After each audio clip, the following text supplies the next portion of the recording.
Maaga akong nagising mula sa aking pagkakatulog. Hindi ko alintana ang banayad na sikat ng araw na tumatama sa aking mukha. Sa mga sandaling iyon, biglang sumagi sa aking isipan na may pasok pa pala ako. Agad akong nataranta sa pag-aayos ng sarili, sapagkat kung hindi lamang ako nakainom kagabi, tiyak na mas maaga akong nagising. Ipinagdiwang kasi namin ang kaarawan ng isa naming katrabaho sa kumpanya, kaya't nauwi kami sa isang masayang inuman. Hindi ko man mabilang kung ilang case ng Red Horse ang naubos namin, pero sigurado akong naging masaya ang gabi. Ngunit ngayong umaga, may halong saya at lungkot ang aking nararamdaman sa pagpasok sa trabaho. Masaya ako dahil nakasama ko sa inuman ng aking hinahangaang si Lukia, ngunit malungkot din dahil naubos ko ang budget na nakalaan sana para sa upo ng bahay. Hay, tila ba malas talaga ang araw na ito. Mukhang mahuhuli pa ako sa trabaho. Nakakainis. Nga pala, ako si Diego. Tinatawag din nila akong Diego. Hindi ako matangkad, nasa tamang taas lamang na 5 feet 6 inches. Hindi rin ako maputi dahil sanay ako sa init ng araw sa probinsya, at lalong hindi naman ako gwapo. Medyo mahiyain ako lalo na sa mga babae, at madalas akong tawaging torpe dahil hindi ako makaimik tuwing nandyan si Lukia. Siya na yata ang nagbibigay kulay sa bawat araw ko sa trabaho. Sa kabila nito, wala akong lakas ng loob na ipahayag ang nararamdaman ko sa kanya. Ang tanging lakas ng loob ko ay nakatuon lamang sa aking mga pangarap. High school graduate lang ako, kaya't ang nahanap kong trabaho ay pagiging pahinante ng truck. Ulila na rin ako sa magulang, at pinalaki ako ng lola ko na siyang nagpaaral sa akin.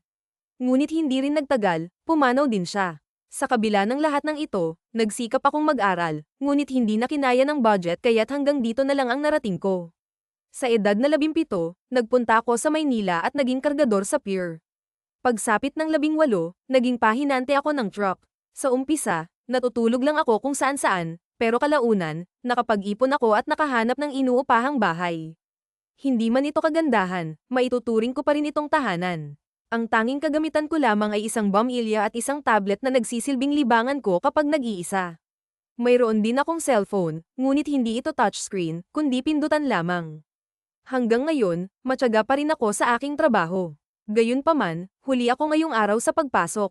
Pagdating ko sa opisina, nakita ko si Lukia na masayang nakikipag-usap kay Benjamin, ang driver namin.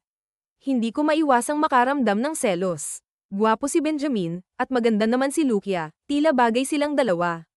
Sa kabila nito, wala akong magawa kundi tanggapin na wala akong laban sa kanila. Pagkatapos, napag-alitan pa ako ng boss namin dahil sa pagka-late ko, dahilan upang hindi may biyahe ang mga kargamento sa pier. Para akong sinakluban ng langit sa mga nangyari. Hay buhay! Ito na lang ang nasabi ko matapos ang trabaho. Paglabas ko ng gate, nakita ko si Benjamin na nakasakay sa motor. Mukhang may hinihintay siya, kaya't dumiretso na lang ako pauwi, dala ang aking kalawanging bisikleta. Ngunit habang naglalakad ako, nakita kong sumakay si Lukia sa motor ni Benjamin. Para akong nawalan ng pag-asa sa nakita kong iyon. Sa galit at sama ng loob, naihagis ko ang aking bag. Wala naman kasi akong maipagmamalaki kay Lukia. Isang lumang bisikleta lang ang meron ako. Kaya't wala akong nagawa kundi umuwi ng malungkot at magmukmak sa bahay. Pagdating ko sa bahay, sinalubong ako ng may-ari na galit dahil hindi ko pa nababayaran ang upa. Tila ba lalo pang bumigat ang araw ko. Oo nga pala. Ang naging kayabangan ko kagabi ang dahilan, sinagot ko pa kasi ang isang case ng inumin nila Lukia, kaya't naubos ang budget ko. Sayang talaga, 6:30 na nang makapagpahinga ako. Naupo ako at nanood ng video gamit ang tablet kong basag ang screen, nang biglang may kumatok sa pintuan. Sino yan? Tanong ko. Isang pamilyar na boses ang sumagot, Kuya, gising ka pa ba? Malumanay ang boses, at agad kong nakilala na si Elena Ina iyon. May ipapagawa ka bang dala dyan? Tanong ko ulit. Lapis lang po ito, kuya, sagot niya. Ito na lang kasi ang gamit ko para sa pangkulay. Nang makita ko ang mga gamit niya, hindi ko napigil ang maawa. Napakapayak ng mga gamit niya, maging ang lapis ay halos pudpud na. Naalala ko tuloy ang sarili ko noong bata pa ako, walang-wala rin. Si Elena Ina ay kapitbahay ko, at isa sa mga masugid kong tagahanga dito sa lugar namin. Namamangha siya sa mga guhit ko, lalo na siguro dahil bata pa siya. Nakakatuwa siyang panoorin habang masayang nanonood kapag nagdo-drawing ako. Noong una, iyakin pa siya, pero tumahan siya nang bigyan ko ng isang simpleng drawing. Ngayon, malaki na siya, ngunit nananatili pa rin ang kanyang kasiyahan sa tuwing nakikita niya akong nagdo-drawing. Mahirap din ang buhay nila, gaya ko. Ang nanay niya ay isang labandera, at ang tatay niya, si Manuel Nilo, ay nakaretay dahil sa karamdaman. Minsan, kung kaya ko, tumutulong ako sa kanila. Si Elena Ina ang panganay sa 3 magkakapatid, at siya na rin ang tumatayong ate at tagapag-alaga ng 2 niyang bunsong kapatid. Habang nagdo-drawing ako, napansin kong pinagmamasdan ako ni Elena Ina. Nakangiti siya habang nakapangalumbaba, nakatitig sa ginagawa kong proyekto. Noon, binaliwala ko lang ang mga ngiti niya, ngunit sa paglipas ng panahon, tila nagiging espesyal na ang mga iyon sa akin. Para hindi ako mag-isip ng kung ano-ano, minadali ko ang paggawa ng project niya. Nang matapos ko ito, iniabot ko ang oil pastel ko bilang regalo, pati na rin ang lapis na ginagamit ko. Kuya, ang ganda po. Siguradong mataas na naman ang grades ko nito. Salamat po, kuya. Masayang yamakap siya sa akin at binigyan ako ng halik sa pisngi bilang pasasalamat. Oh, sayo na yan ha. Para may magamit ka sa school mo. Pagbutihin mo ang pag-aaral mo, sabi ko habang hinahawi ang buhok niya. Muli siyang yamakap sa akin at nagpasalamat. Kita ko sa kanyang mukha ang inosenteng kasiyahan habang nakatingin sa aking drawing.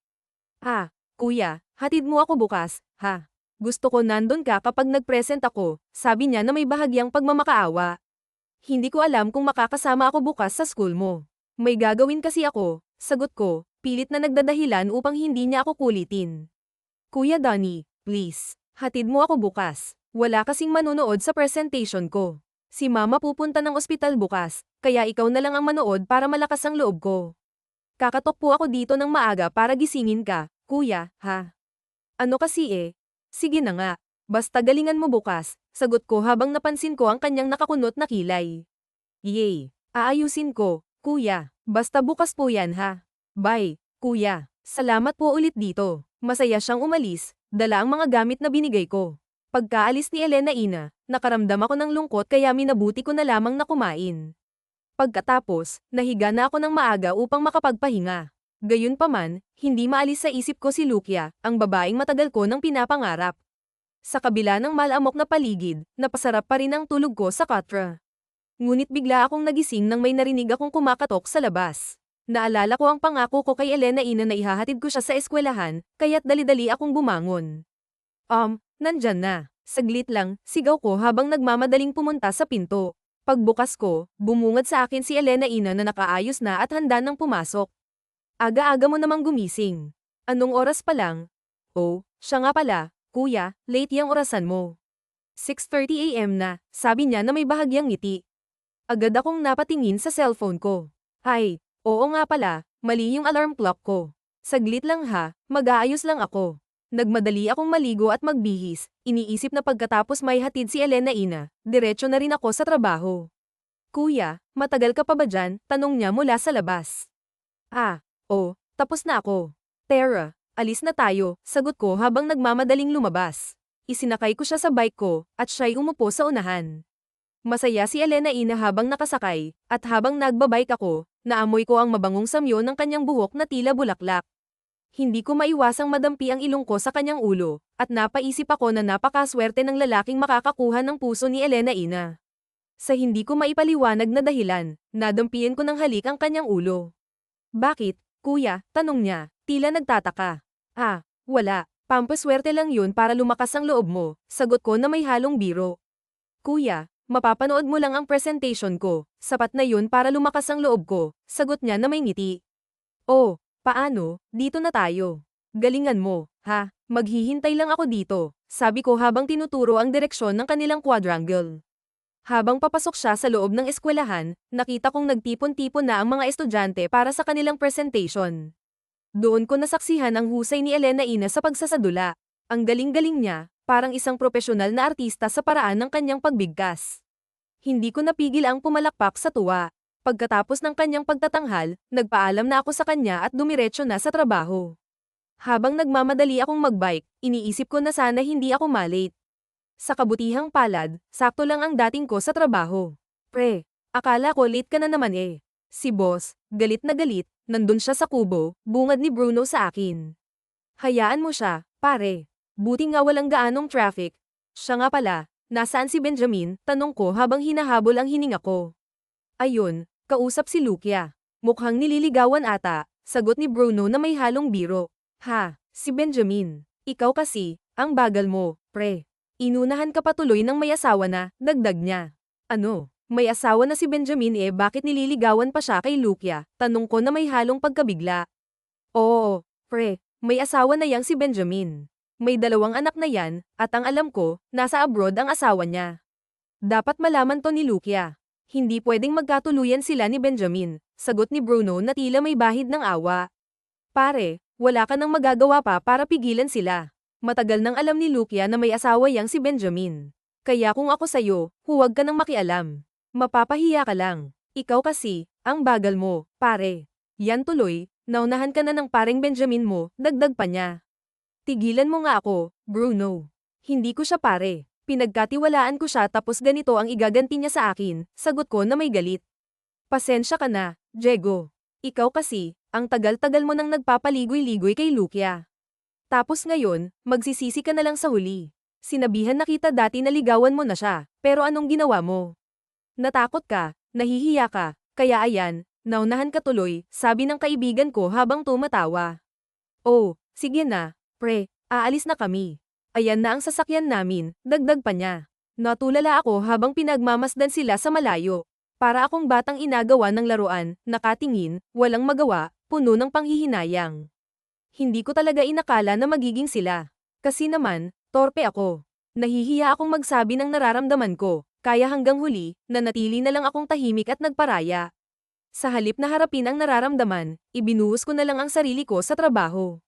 Buhat dito, gawa doon, at kung ano-ano pang gawain ang inatupag ko para lamang makalimot. Pag-uwi ko sa bahay, tulad ng dati, dumiretso ako sa higaan. Wala akong ganang kumain, wala rin akong gana sa kahit ano. Ngunit nagkamali ako sa pag-aakalang iyon na ang pinakamabigat na problema sa buhay ko. Dumating si Elena Ines sa bahay, umiiyak. Kuya. Ang nanginginig niyang boses habang yamakap siya sa akin. Oh, bakit ka umiiyak? Tanong ko, nag-aalala. Patay na po si Papa, kuya. Sagot niya habang patuloy ang pag-agos ng luha sa kanyang mga mata. Tahan na, Alin. Nandito si kuya, sabi ko habang niyayakap siya ng mahigpit. Nabigla ako sa balita, kaya't hinawi ko ang kanyang buhok at pinunasan ang luha sa kanyang pisngi. Naaawa ako sa kanya. Ginawa ko ang lahat upang pakalmayin siya, upang kahit papaano'y maibsan ang sakit na nararamdaman niya. Lumipas ang ilang oras, nakatulog siya sa higaan ko. Nang mapansin kong 9:00 na ng gabi, ginaisan ko siya ng marahan.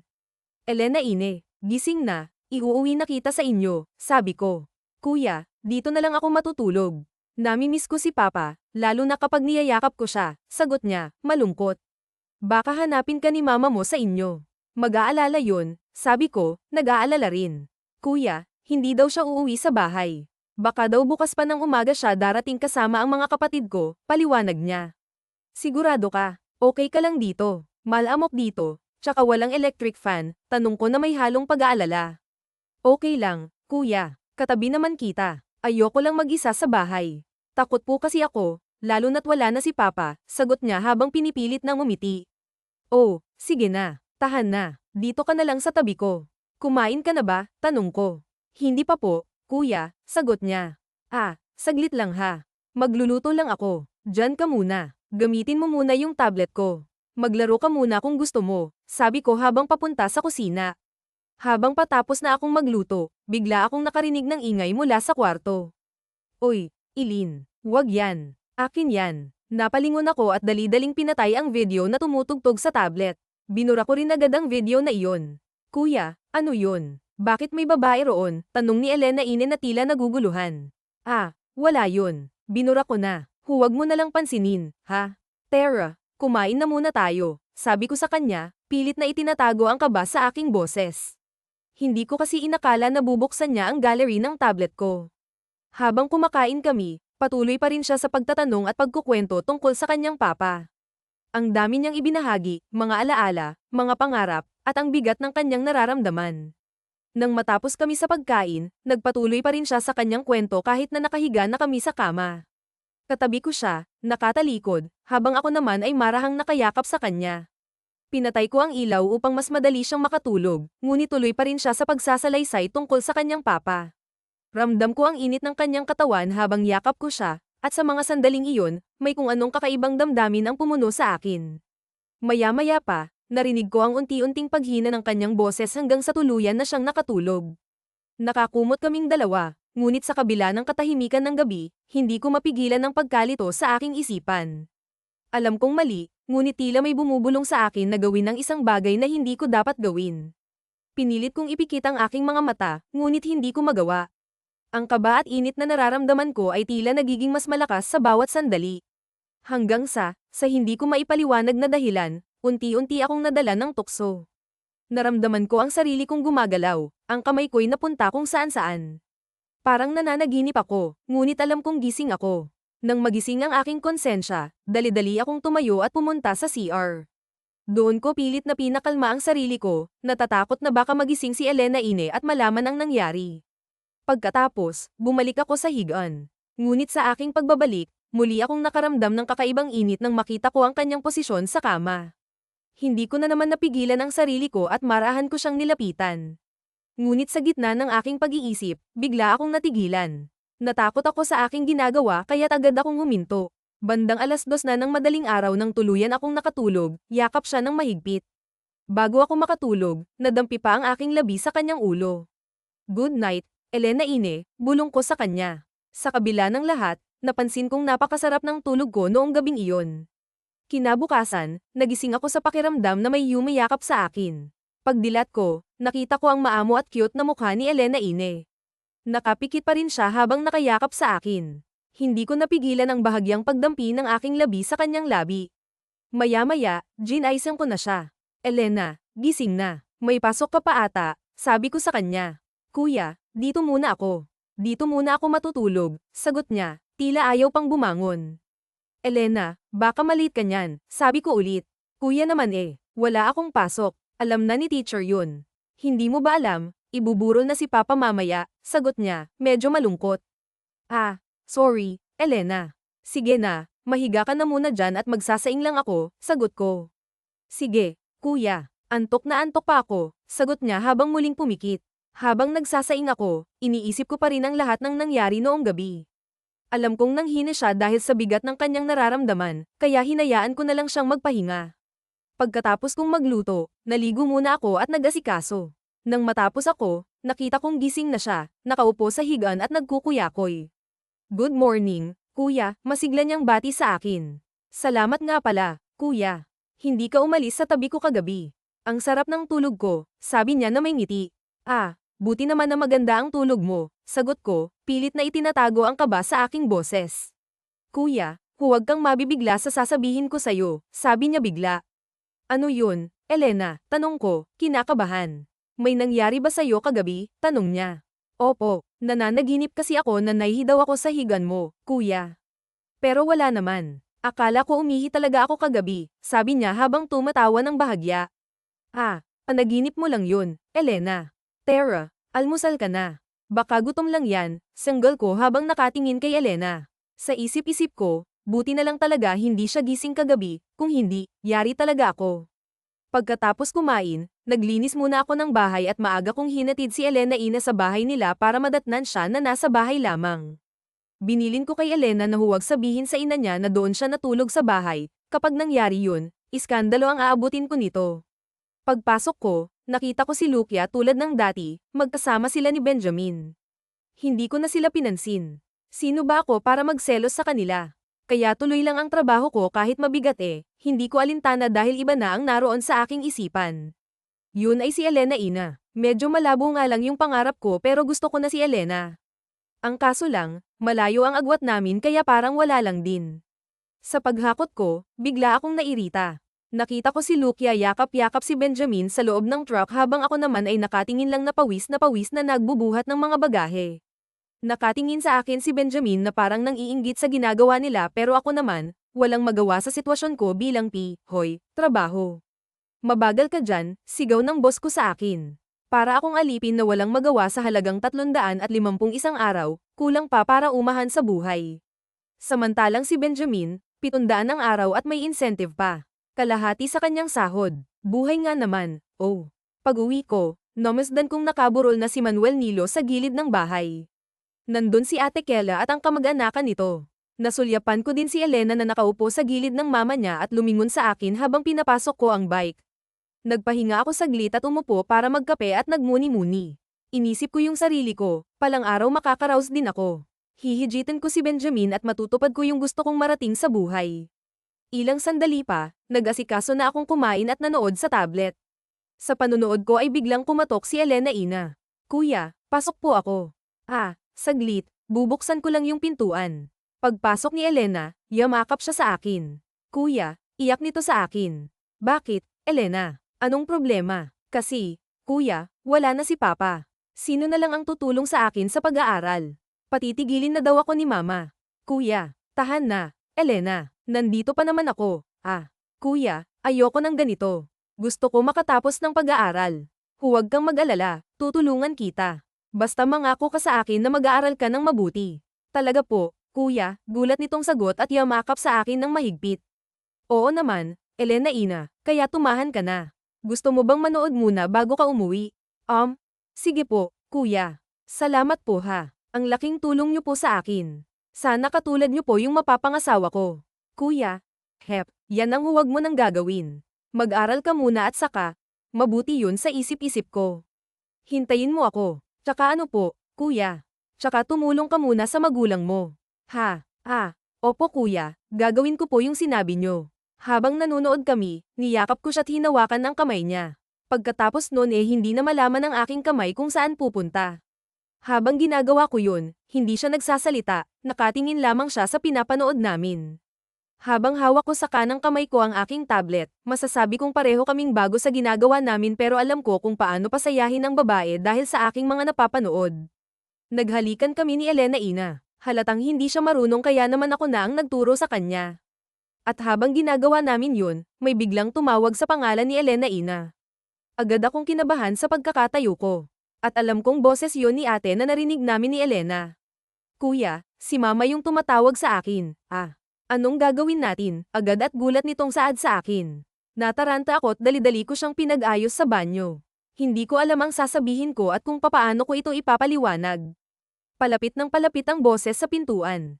Nang matapos mag-ayos si Elena sa banyo, lumabas ito at nagtungo sa pintuan. Ngumiti muna ito sa akin at patakbo ng lumabas samantalang ako nakaupo at tinuloy ang panonood ko sa tablet pero ramdam ko ang kaba ko sa aking dibdib. Maya-maya pa ay nagbunga nga na ang nanay ni Elena Ina sa may labas at naririnig ko yun sa loob. Saan ka ba galing? Bata ka ha? Wala na akong mautusan para mag-asikaso sa burol. Mag-ama nagpapagawa lang ako ng project kay Kuya Donnie. Puro ka project. Dapat ang inuuna mo yung burol ng ama mo.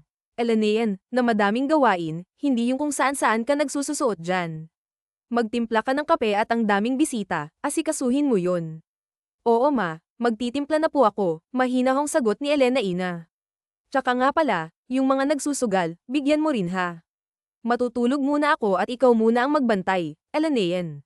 Opo, mama. Nang marinig ko yung pag-uusap nila, nakahinga ako ng maluwag at naging kalmado na ako pero hindi pa rin may iwasang matakot. Nang bigla na lamang masira ang tiwala ng magulang niya sa akin. Kaya lumabas ako at nakipaglamay sa burol ng ama ni Ellen Ann. Tumulong na rin ako sa gawain na mag-ina upang maging maganda pa rin ang pakikisama ko sa kanila. Hindi kami nagkikibuan ni Elena Ina sa nangyari. Tahimik kaming magkatabi at unti-unti dinapuan na ng antok si Elena Ina pero sa isip-isip ko, nabitin ako doon. Grabe, mag-alas 4:30 na nang ako'y matapos sa pagbabantay. Nakahiga na kasi sa balikat ko si Elena Ina habang ako naman ay nagmamasid sa paligid. Pagkagising ng nanay ni Elena Ina, saktong paalis na ako nang ako ay tawagin niya. Akala ko kung anong sasabihin niya kaya parang napayuko ako sa harap nito. Donnie, salamat sa pagbabantay at pag-aasikaso dito. Pasensya ka na at nakatulugan na ni Elena Ina yung pagbabantay Wala po yun, ate. Tulong ko na po yun sa inyo. Parang hindi nyo naman ako tinulungan dati nung wala ako. Tsaka magkapit-bahay lang po tayo, ate. Sige salamat sa uulitin. Mukhang may pasok ka pa niyan Oo nga pero hindi na umabot hindi na ako papasok Sige po, ate, matutulog muna ako.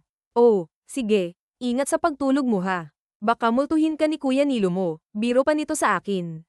Matapos nun nilinggan ko pa si Elena na nakahiga sa may upuang mahaba, masarap ang pagkakatulog nito. Paghiga ko, naisip ko ang mukha ni Elena Ina.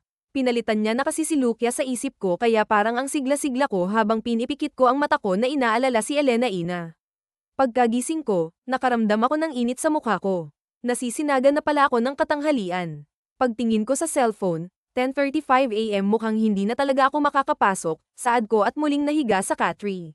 Sayang talaga hindi ako nakapasok pero sulit naman dahil mababantayan ko si Elena, ang naroon sa aking isipan. Muli akong bumangon at dumiretso sa banyo upang maligo na rin. Habang nagsasalo ako ng tubig sa drum at nagsisipilyo, may narinig akong kumakanta sa kabilang CR.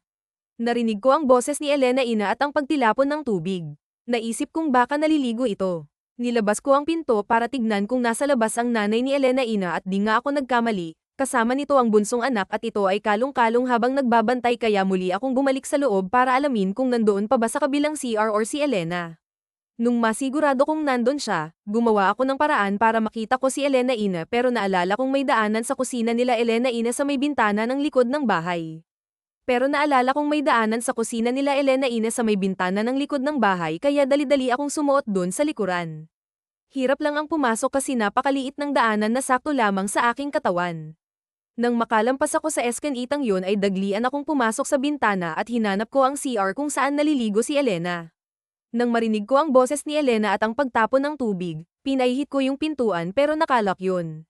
Sandali pa ay bumulong ako sa pintuan. Elena ina, si Don ito, papasukin mo ako. Bilis, kabado ko sa mga oras na yun. Hindi ko alam kung mabibisto ako ng mama ni Elena ina. Ilang saglit pa ay bumukas ang pintuan. Nagulat ito nang makita ko na nasa harapan niya.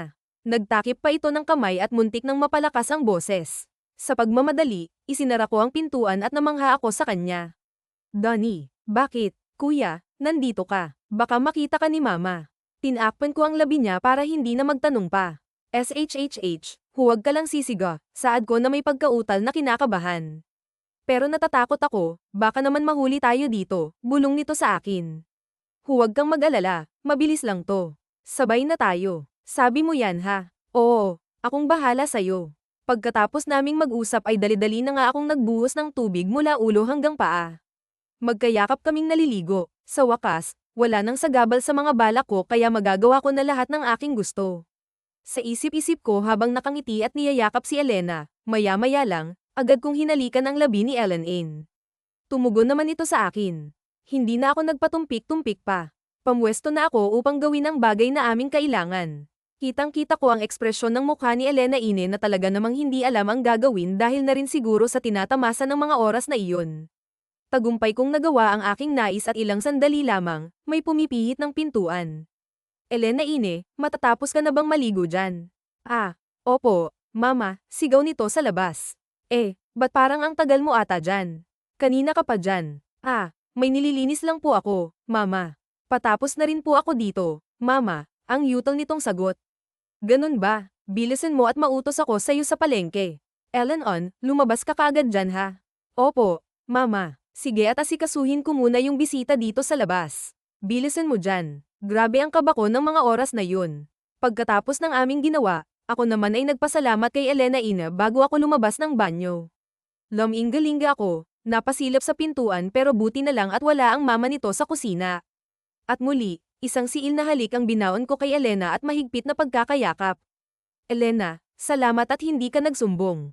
Paano? Alis na ako Kita na lang tayo sa bahay ko. Sige, ingat ka ha. At sa wakas, nakatakas din ako at naisakatuparan ang plano ko kay Ellen Ain. Mabilis akong lumusot sa eskinita at nakarating sa bahay nang walang nakakaalam. Sa wakas, napasa akin din si Elena. Sa isip-isip ko habang di narama ang katahimikan ng katanghalian. Sa mga oras na iyon parang nagising ang diwa ko nang makarinig ng ingay sa kabilang kwarto kaya't lumapit ako roon. Narinig ko ang boses ni Ate Carmen na may kausap sa telepono. Baka sa Friday ilibing na si Nilo at makakauwi na kami dyan sa Mindoro sa Lunes. Balak kong ang ibenta na lang tong bahay para may panghanap buhay kami dyan Paano yung anak mong panganay dyan? Ihihinto ko muna sa pag-aaral. Si Ellen Ain inay patutulugin ko na lang siya sa tindahan na itatayo ko dyan. Nay, ganun ba anak kung yan ang pasya mo, umuwi na kayo dito. Salamat po, Nay Sige po, tawag ako mamaya. Nang marinig ko yun parang nalungkot ako dahil iiwanan na ako ni Ellen Ain. Sa isip-isip ko parang hindi ko kayang malayo siya sa akin kaya gumawa ako ng paraan kung papaano mapipigilan ang pag-alis ng mahal ko. Kaya kinanaumagan, maaga akong nagising at pumasok sa trabaho. Hindi ako mapakali dahil Huwebes na at ililibing na si Manuel Nilo sa Biyernes at sa Lunes ang alis nilang mag-anak. Dadagdagan pa ng problema sa trabaho ko. Pare, problemado ka yata dyan, saad ni Bruno. Oo nga, pare, hulaan ko, si Lukia na naman yan no.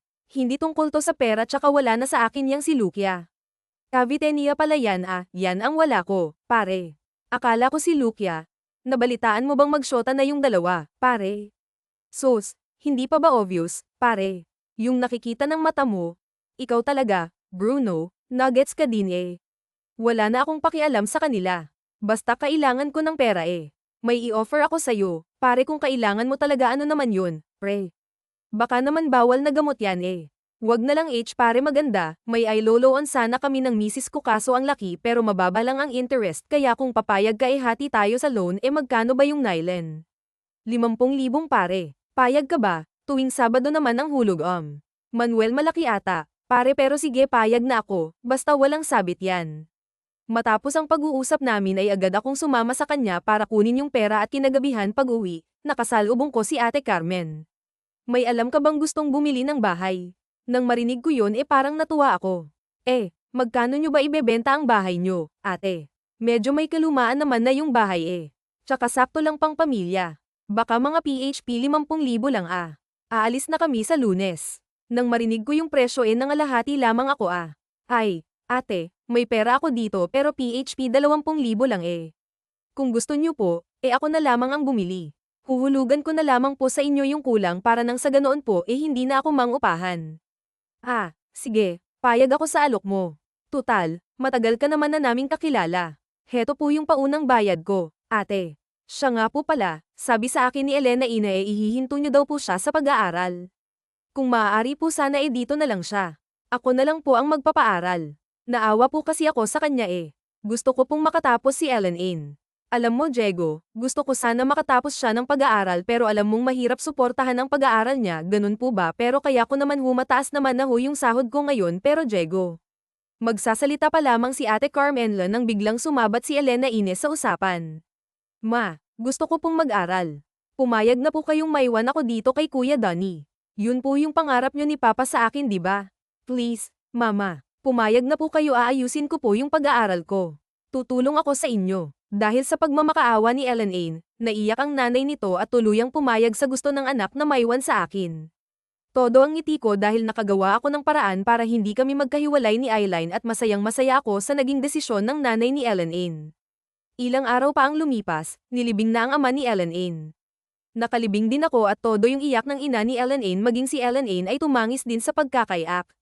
Katabi ko siya at pagdating ng Lunes, nakahanda nang umalis ang magulang ni Ellen Ain. Nagbili nito na magpakabait sa akin at ayusin ang pag-aaral at syempre ako naman ay nangangako. Aalagan ko si Lan sa aking poder. Nangako din akong pag-aaralin si Elena kaya sumumpa ako sa kanila na magiging maayos ang kalagayan niya sa akin. Natuwa pa ako sa narinig ko mula sa nanay ni Ellen Ain na maaari ko daw bayaran kahit kailan ang utang sa bahay kapalit ng pag-aaral ng babaeng mahal ko. Na hindi alam ng nanay ni Ellen Ain na makasakay sila ng barko parang may halong lungkot at saya ang namuo kay Ellen Ain lungkot kasi malayo siya sa mama niya at sa mga kapatid niya. Saya dahil makakapag-aral na siya at makakasama niya ako sa isang bahay pa mismo na lalong ikinasa at kinatuwa ko. Nasa malayo na ang barkong sinasakyan nila nang ito ay aming tanawin hindi mapigilan ni Ellen Ain ang umiyak at mapayakap sa akin habang minamasdan lumalayo ang barko. Kuya, huwag mo akong iiwan ha. Mahal na mahal kita. Oo naman, Elena na hindi kita iiwan at pababayaan pangaw yan at lagi akong nasa tabi ng mahal ko. Kaya na nandito lang naman ako saad ko na may kasamang yakap at halik. Matapos ang tagpong yun, umuwi na kami ng bahay. Hindi na doon sa aking inuupahan sa bahay na mismo nila Ellen Ain na binenta sa akin ako tumuloy. Pasado alauna nang makauwi kaming dalawa sa bahay, masaya at maligayang naglilinis ng bahay. Doon ko na kasi inilipat ang mga gamit ko kina Ellen Ain at madami din akong inayos. Buong maghapon syempre hindi nawawala sa tabi ko si Elena magiliw ito at malambing sa akin na para bang tunay kong asawa. Kung minsan naghaharutan kami sa kama at naghahabulan sabay yayakapin ko ng mahigpit at magtatawanan kami't maghahalikan. Isang buong araw ganoon ang eksena namin parang paraiso sa loob ng bahay. Grabe parang ayoko nang matapos pa ang bawat sandali na siya'y nakangiti masaya sa aking piling Kuya Diego, pag nakatapos ako sa pag-aaral gusto ko ikaw yung mapang-asawa ko talaga. Elena, Ako na yung pinakamasayang tao sa mundo pag nangyari yun. Handa kitang pakasalan, Ellen Ain. Mahal kita kahit saang simbahan basta dito ka lang sa tabi ko ha. Mahal ko. Oo, kuya kahit sino pa nga man liyo sa akin, busted agad kasi ikaw ang gusto ko makasama habang buhay. Wala kayang forever, biro ko sa kanya. Kuya naman bag trip ka dyan. Ka na nga matutulog na ako. Et naman, tampo agad. Halika nga dito, baby ko payakap nga ako sa babaeng mapapangasawa ko, sabay halik sa pisngi nito habang kalong-kalong ko at nilalamang. Ikaw kasi pangasar ka masyado. Bakit naman? Totoo naman, walang forever Kasi ikaw ang lifetime na mamahalin ko habang nabubuhay ako grabe ka naman ganun pala yun pakis nga po ako saad nito na kinikilig sa akin habang niyayapos ko ng mahigpit ang buo niyang katawan sabay halik sa noon. Ito ayaw mo lang kasing maniwala sa akin Oo na po mahal ko, naniniwala na ako sa'yo saglit lang magluluto muna ako ng makakain natin, sabay bitaw nito sa aking pagkakayakap. Pero hinawakan ko ang kamay niya at hinatak palapit sa akin. Bakit, Diego? Ayaw mo pa bang kumain? Hindi mahal ko, sasamahan na kitang magluto para matuto din ako sa luto mo, at sabay yakap muli dito pagpunta sa kusina. Nagluto kaming dalawa ng sinigang yakap-yakap ko siya mula sa likuran habang hinahalo namin ang kanyang niluluto. Nakangiti kaming dalawa at masayang-masaya nagtitinginan sa isa't isa at masasabi kong daig pa namin ang ikinasal dahil sa hindi kami mapaghiwalay maging sa pagkain. Masaya kaming nagsusubuan kay Gun sa pakiramdam na kayakap mo kaharap mo katabi mo at kasama mo ang pinakamamahal mo sa buhay.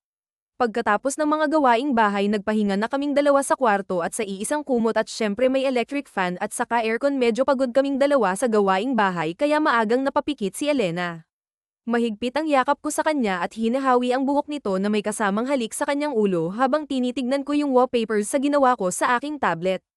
I cannot explain the happiness I found the girl of my dream and I want her to be the last and my forever until the end. Good night mahal ko sa pagkakayakap ko sa kanya ay para na rin akong nasa langit ilang sandali pa'y pumikit na ang aking mga mata hanggang sa hindi inaasahang sandali bigla na lamang kumulog at kumidlat at kasabay nun ng pagbuhos ng malakas na ulan ramdam ko ang malalaking patak ng ulan sa bubong at ang pag-ang ng tubig sa bintana na sinasabayan pa ng malakas na hangin na sumisipol sa labas ng bahay malamig at napakaginaw kaya lalong napayakap sa akin si Ilin ng mahigpit.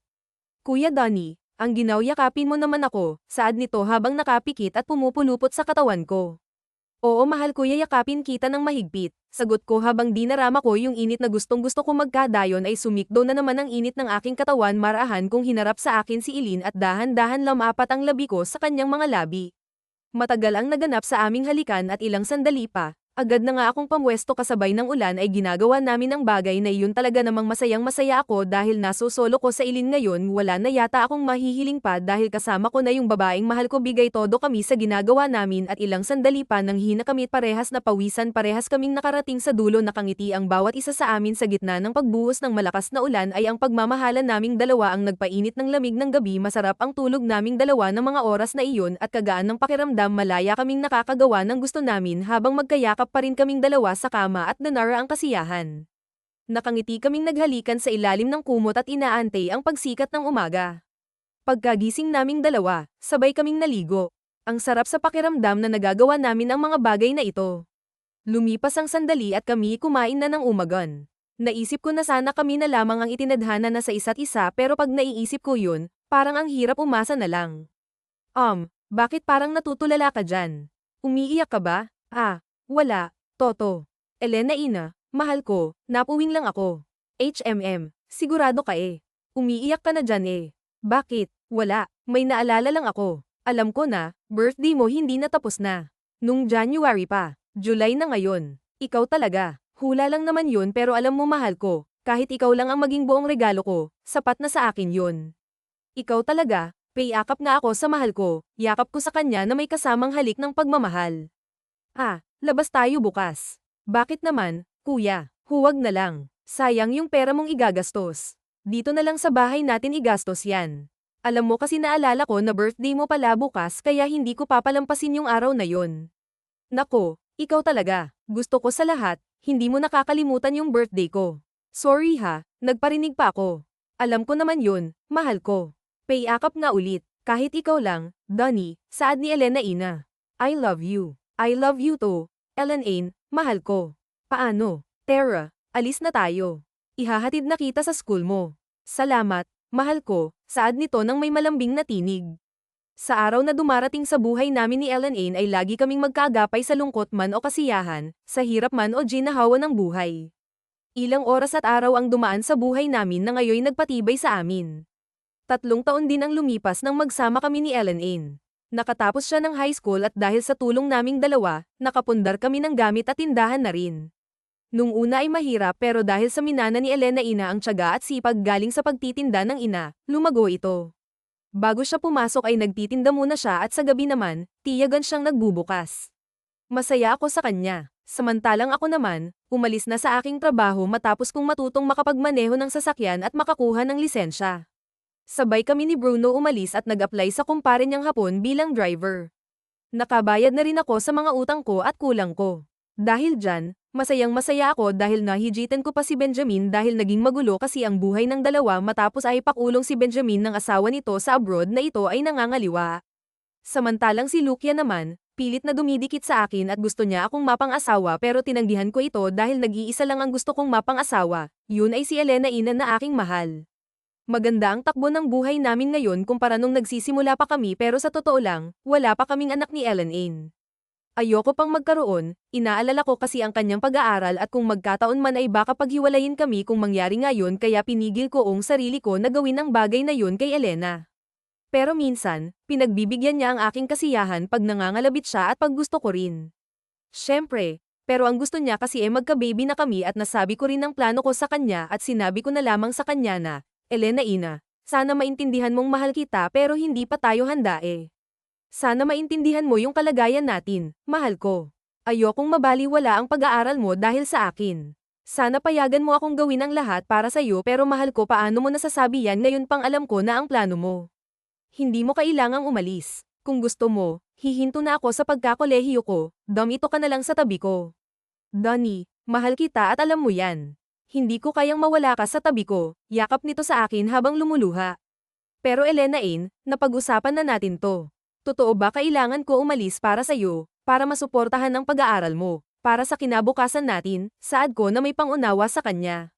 At hinawakan ng balikat na, Kuya Donnie mahal kita dito ka lang sa tabi ko at huwag kang aalis dahan na huwag ka nang umiyak malulungkot din ako pag umiiyak ka mabilis lang naman ang araw mahal ko at palagi naman akong tatawag sa tsaka naalala mo ba yung mga pangarap natin sa magiging baby natin gusto kong maging masaya tayo mahal ko at alam kong kaya natin to pa nga ako babalik ako mahal na mahal kita ikaw lang ang mamahalin ko hanggang dumating ka dun.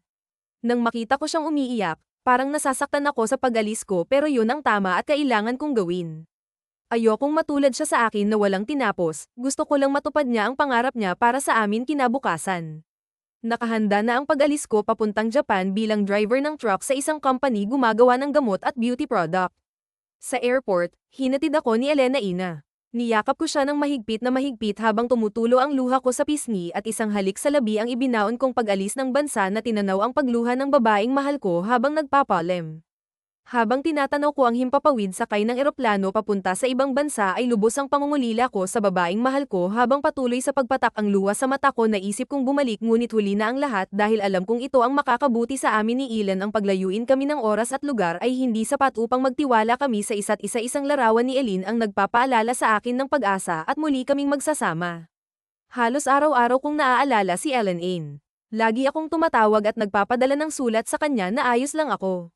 Kamusta ka na pag-aaral mo at mahal kita Elin mga salitang paulit-ulit kong ipinaparamdam sa kanya hindi rin nawawala ang sustento ko sa kanyang pag-aaral lahat ng sahod ko yung pinapadala ko buwan-buwan sa bank account naming dalawa at minsan nga kinsinis kung magpadala ako sa kanya hindi naman ako natatakot sa kalagayan niya doon na baka mag-isa lamang siya sa katunayan ipinasundo ko na yung mama niya at mga kapatid niya para doon na lamang tumira sa bahay kaya laking pasasalamat ko rin na sila ay nandoon ngunit isang masamang balita ang nagpabago sa akin nung mga sandaling yun at halos ikadurog na ng puso ko ang sinabi ng mommy ni Ilan sa akin layuan ko na daw ang anak niya dahil kakasal na daw ito sa bago nitong nobyo matapos nung pag-uusap namin ng nanay ni Elena nawalan na ako ng contact sa mahal ko para akong pinagsakluban ng langit at lupa at nung araw dining yun na aksidente ako sa minamanehong truck dahil ito sa pagkasira ng ulo ko sa aking nalaman gusto kong kamustahin o tignan kung totoo ba pero wala akong magagawa nakarate ako sa ospital at nag-aagaw buhay sa nangyari tanging pangalan ni Ilan ang binabanggit ko sa mga oras na iyon pero walang Ilan na dumating sa hospital. Pare, kamusta ka na? Si Bruno to Pare ilang araw na akong nandito, isang buwan na pare buti na lamang at bali lang ang tinamo mo pasalamat ka't buhay ka pa nga pala nahuli na yung nakabangga sa'yo at huwag kang mag-alala sagot ng kumpanya ang lahat ng gasto sa ospital wala kang babayaran pare tungkol naman sa sisihirin mo ganon din habang nagpapagaling ka ay binabayaran ka ng company pare pasensya na wala akong nakuhang impormasyon kung nasaan na yung mag-ina na pinapahanap mo sa akin Okay lang, Bruno. Salamat din at dinalaw mo ako dito. Sus. Wala yun ano ka ba ako ang nagpasok sa dito kaibigan kita at syempre ako rin ang mag-uuwi sa'yo pare. Salamat Bruno alam mo wala natira sa akin hindi ko alam kung sino pa yung nasa tabi ko o kasama ko ngayon wala na pare sa ad ko na may kasamang pag-iyak pare nandito kaming mga kaibigan mo kaya huwag ka nang umiyak parang hindi ka lalaki niyan Sagot nito na may halong awa sa akin. Matapos ng ilang buwan, nakabalik ako sa trabaho. Nilakasan ko yung loob ko at patuloy pa rin ako sa pagpapadala sa bank account namin ni Elena inaalam kong graduate na siya ng mga panahong yun hindi ko nga alam kung naaalala pa rin niya ako pero ang tanging hiling ko lang makita siyang masaya at maabot niya ang kanyang pangarap bilang isang guro. Marami akong nakaligtaan sa mga araw na wala ako sa tabi niya nakalimutan ko yung dibo niya nakalimutan ko yung promise kong uuwi ako pag natapos ang kontrata ko dito pero hindi na-extend ang isang taon nakalimutan ko yung anniversary namin nung July 8 at nakalimutan ko na kung anong itsura niya ngayon tumaba ba siya o tumangkad basta wala akong alam 4 na taon ang ginugol ko sa Japan para makaipon at magsimula ng panibagong buhay at ngayon nga 26 years old na ako at si Elena ay nasa 19 years old na siguro hindi ko alam kung may anak na siya at kinakasama na ngayon basta nakita ko na lamang sa FB nakakagawa ko lamang na may kalong-kalong itong bata na bagong binyag at katabi ang isang lalaki sa gilid hindi na ako nag-message basta tinignan ko na lamang ito at sinira ang aking cellphone malaki ang pinagbago ko and makatungtong ako sa Japan naging malaki ang aking katawan pumuti rin ako dahil sa lamig ng klima do natuto akong mag-ayos ng sarili at napapansing nagbago ang mukha ko dahil siguro ito sa product na gamit ko sa company namin at mga procedure na time test sa akin hindi ko alam pero napapansin kong madaming nahamaling sa aking babae magaganda at sexy pero wala ni isa sa kanila ang nagpapasaya sa akin ilang araw bago ako umalis sa Japan nagpasalamat ako sa lahat ng mga kaibigan na tumulong sa akin salamat din ako sa boss ko at syempre sa itaas na tumulong sa akin na muli ako makakabalik ng Pilipinas at sa wakas salamat naman makakauwi na rin February 1 kasalukuyang taon ang makabalik ako sa Pilipinas nakangiti at may agam-agam na baka nga may asawa na si Elena ina na baka nga wala na akong pag-asa na magiging kami pa ang hirap magbaka sakali pero tinuloy ko ang plano naming dalawa na ang pangarap na binuo namin nung magkasama ka pa kami sa kasiyahan pagdating ko sa Manila dumiretso na ako sa dating bahay namin ni Inin ngunit iba ang aking nadatnan naging isa na palang establishment ang kinatitirikan ng mga bahay sa amin nalaman kong 2 taon na palang ipinagiba ang mga bahay sa amin para tayuan ang mga butik at iba pang tindahan palibhas ay malapit kami sa kalsada kaya isang magandang pwesto yun para pagtayuan ng mga tindahan na pag-alamanan ko ring 3 taon nang wala si Nailen sa dati naming bahay ko rin alam kung nasaan sila pero ang pagkakatanda ko sa probinsya ng Mindoro sila lumipat kaya nung mga oras na yun parang nawala na sa akin ang lahat minabuti ko munang manuluyan sa matalik na kaibigan at pinsan kong si Bruno upang makapagpahinga sakay ng bagong bili kong sasakyan tinungo ko ang kanilang bahay pagkarating ko napansin kong ang ganda ng pamumuhay nila Bruno may magandang bahay at kumpleto sa gamit bigla ako nalungkot dahil isa rin yun sa pangarap namin ni Elena ang isang bahay na kaming mag-asawa lamang ang titira na isip ko, nasaan na kaya si Elena ng mahal ko? Habang ako'y nasa loob ng bahay nila Bruno at nakikisalo sa hapunan nilang mag-anak ay siya naman ang naiisip ko rito. Pare, sasama ka ba sa amin sa probinsya? Pinasusuka kasi ni Tio Ramon. Para saan daw yan? Tanong ko kay Boboy. Sabi kasi ni Tio Ramon sa akin total ikaw na lang ang natirang apo ni Tia Martha babahaginan ka daw niya ng lupa, sagot ni Bruno sa akin. Pero pare, baka hindi pa ako ngayon makapunta sa probinsya. Alam mo namang may problema pa ako. Ganun ba? Sasabihin ko kay Tia mo na akin na lang ang mamanahin mong lupa. Hoy, Bruno, huwag mo namang gagawin yan. Kahit na magpinsan tayo yayariin kita. Alam mo namang yun na lang ang alaala ko kay Lola simula nang maghiwalay sila ni Lolo. Biro lang naman yun, pare. Ikaw talaga, seryoso ka lagi. Ito, good news. Basahin mo. Ano ba to, pare? Tanong ko kay Boboy. Natural pa yan, tinyaga akong isulat para sa Inson. Alam ko kasing mahihirapan kang pumunta ng Mindoro para galugarin yung show mo doon, napagtanungan ng kaibigan kong si Lorna na pinsan niyang si Elena Ine kaya't ayon bingo pinasulat ko sa kanya yung address. Oy, talaga, salamat, Bruno, payakap nga ako ng isa dyan. Nako naman, Donnie. Bitawan mo nga ako, kundi babawiin ko yung address na yan. Bumitaw ka na, kung H lang talaga kita, pinsan hindi ako magpapakahirap ipagtanong-tanong yan. Bumitaw ka na oy ka na masyado, saad nito na parang naiinis sa akin. Inson, Salamat dito. Kailangan ko nang umalis, pupuntahan ko lang si Elena, ang masayang ngiti ko kay Bruno. Pare, dito ka na magpalipas ng gabi, biglaan naman yang alis mo. Hay, dapat hindi ko muna pinakita sa'yo yan eh, napakamot sa ulo si Boboy nang makita niyang bigla akong napatayo sa kinaupuan ko at lumabas sa pintuan at muling sumilip. Pare, aalis na ako ah. Kailangan ko makaabot sa barko. Pakisabi kay Mario salamat sa handa ha. Sige, Boboy, paalam sa'yo, salamat ha. The best ka talagang pinsan. Sigurado ka na ba dyan sa pupuntahan mo Diego? Baka masayang lang at umasa ka sa wala pag nakita mo na siya. Pare, ayos lang sa akin basta makita ko lang siya at makapagpaalam na rin ng personal. Gusto ko lang maging maayos at malinaw ang lahat sa amin eh. Paano? Aalis na ako, salamat ulit, saad ko habang pababa ng hagdan. Hay, pag-iibig nga naman, saad nito habang tinitignan akong lumayo sakay ng kotse. Wala akong sinayang na sandali kaya't dali-dali ako nag-asikaso at umalis patungong Mindoro Lula ng isang barko ilang araw pa ang lumipas. Nakarating na ako sa isla ng Mindoro, mabango ang simoy ng hangin at maganda ang mga tanawin habang sakay ako ng aking kotse. Pagkarating sa address na nakasulat, tinungo ko ang bayan at nagtanong sa mga nakatira dito. Hindi naman ako nabigo sa sagot nila kaya mabilis kong natunton ang tinitirhan nila Elena Ine. Pagdating ko sa bahay nila, hindi muna ako nagpakita sa mga ito. Pinarada ko ang sasakyan sa gilid ng kalsada at nagmasid-masid lamang ako sa bakura ng bahay nila Ellen Ine.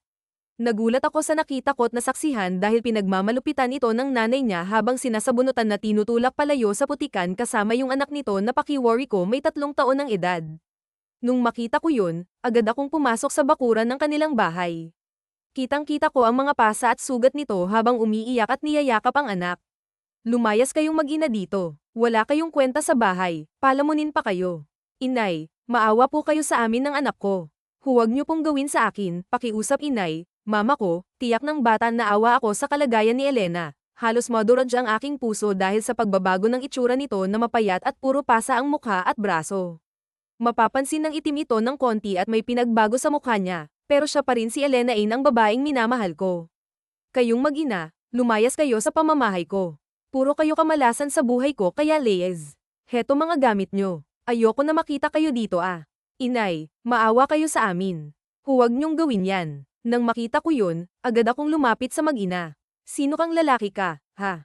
Ba't ka pumasok sa bakuran ko, saad nito at hindi ako nakikilala? Hindi ko to pinansin at lumapit ako kay Ellen Ine. Hinawakan ko ang balikat nito at pisngi niya. Ellen Ine, tahan na, nandito na ako, mahal ko. Diego, nang makita niya ako, parang naliwanagan ang mata niya sa lalaking nasa harap niya. Biglang napalingon si Ate Carmen sa akin at tumaas ang kilay. Huwag ka nang umiyak, nandito na ako mahal ko. Patawad hindi ako nakarating ng maaga para sunduin ka. Diego, ba't ngayon ka lang? Ang akala ko hindi ka nababalik, saad nito habang humahagulgol sa pag-iyak sa pagkakayakap ko. Tahan na mahal ko, mula ngayon hindi na kita iiwan at sasama ka na sa akin, kasama yung anak mo. Inin, sagot ko sa kanya at pilit na tayo sa pagkakabagsak sa putikan. Diego, mahal ko, gusto kong malaman mahal kita at ikaw lang ang minahal ko sa buong buhay ko. Sigurado ka ba dyan Inin pero may anak ka na? Gulat kong sabi nang marinig ko yung mga katagang yon at napatingin ako sa bata. Diego, anak natin. Nang marinig ko yun ay halos akong nagulat at napayakap kay Ellen Ine. Nang akala ko'y nagtaksil siya sa akin pero dahil ako lang ang lalaking minahal niya nang lubusan masayang-masaya ako sa aking nalaman. May halong luha ng kasiyahan at kagalakan ng aking narinig at hindi ko maipaliwanag ang tuwa ko sa sarili. Baby, anak, lapit ka kay Papa, saad ni Lan sa anak namin na umiiyak at lumuluha. Papa ko po siya. Oo, nakak, yakapin mo si Papa, sagot ng anak ko habang nagtatago sa likod ng palda ng mama niya. Halika anak, nandito na si Papa halika't yayakapin ka ni Papa, saad ko habang naluluha at hindi makapaniwala sa nakikitang malaki na ang bunso kong anak at nakakapagsalita na. Papa ko, yakap nitong patakbo sa akin habang lumuluha, at doon ko naramdaman ang init at saya ng pagkakayakap nito sa akin. Naging masaya kami sa tagpong yun at lumuluha sa kagalakan na binigay ng langit. Hindi na tayo magkakahiwalay pa, mahal ko, saad ko na may halong ngiti at saya. Lumayas na kayo at huwag na kayong babalik dito. Siya nga pala, yung perang ginastos ko sa pagpapakain sa mga yan akin na. Inay, wala kayong ginastos sa amin at lahat ng pinapadala ni Diego panang susugal nyo lang kaya wala kayong dapat nakunin pa sa asawa ko dahil hindi nyo naman ako tinuring na anak.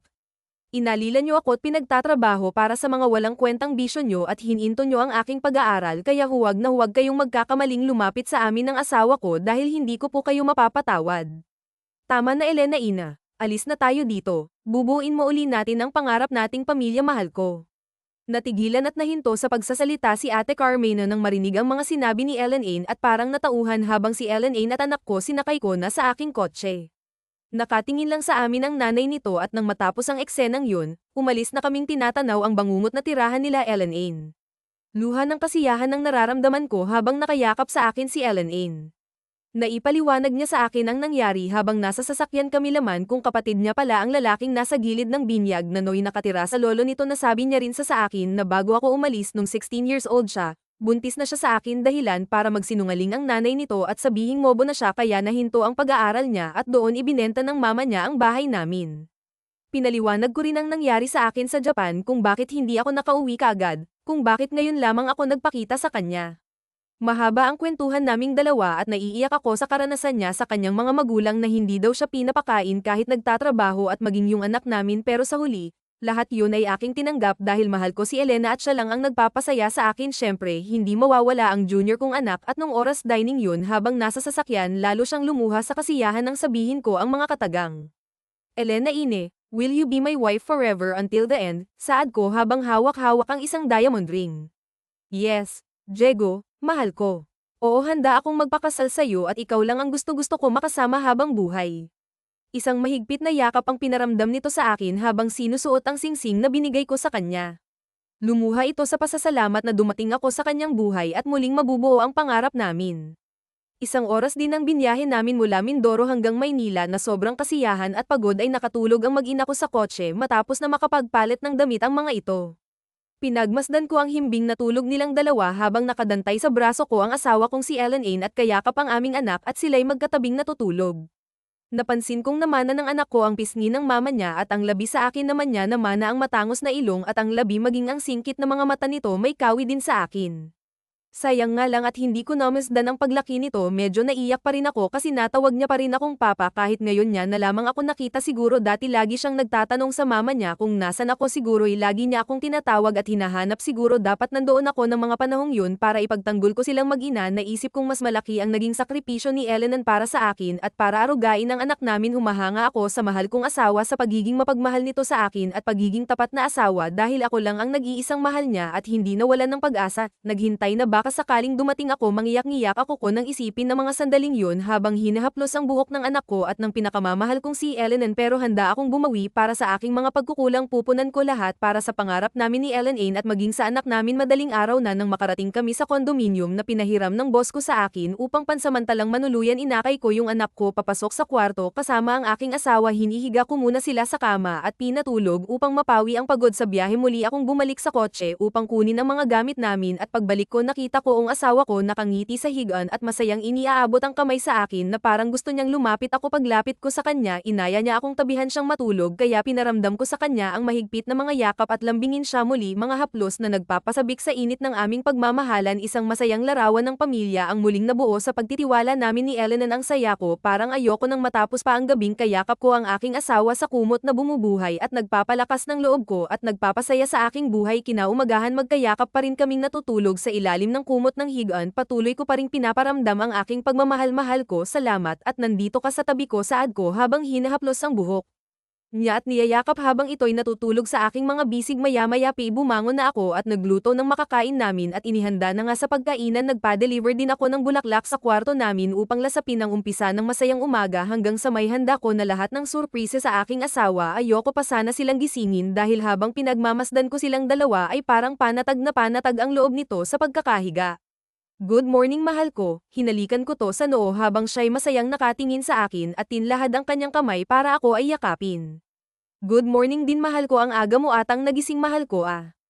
Oo mahal ko naghanda kasi ako ng surpresa para sa at kay Bunso. Surpresa talaga mahal ko. Oo mahal para sa inyo ni Bunso yung hinanda ko tara't bumangon ka na dyan may lakad pa tayo mamaya may gusto akong ipakita sa'yo salamat mahal ko wala na akong mahihiling pa na ikaw ang naging asawa ko, saad nito habang nakayakap sa akin. Hala na mahal ko at nakahanda na ang pagkain natin sa mesa, ako na ang kakarga kay Bunso. Tara na at baka lumamig pa yung niluto ko. Wow, galing naman ang asawa ko, dati ako ang nagluluto para sa ngayon sinurpresa mo ako. Masarap yang niluto ko, sige nga matikman nga kung masarap yan. Ngiti nito habang palapit kami sa mesa.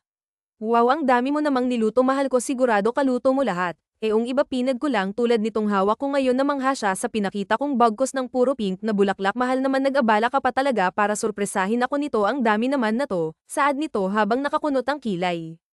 Ikaw talaga Tara, kain na tayo, saad ko habang hinihila ko yung upuan ni Inin upang makaupo ito at sabay ipinak ko na ang bunso namin. Habang kumakain kami, panay ang harutan naming mag-asawa, nandyan yung magsusubuan kami.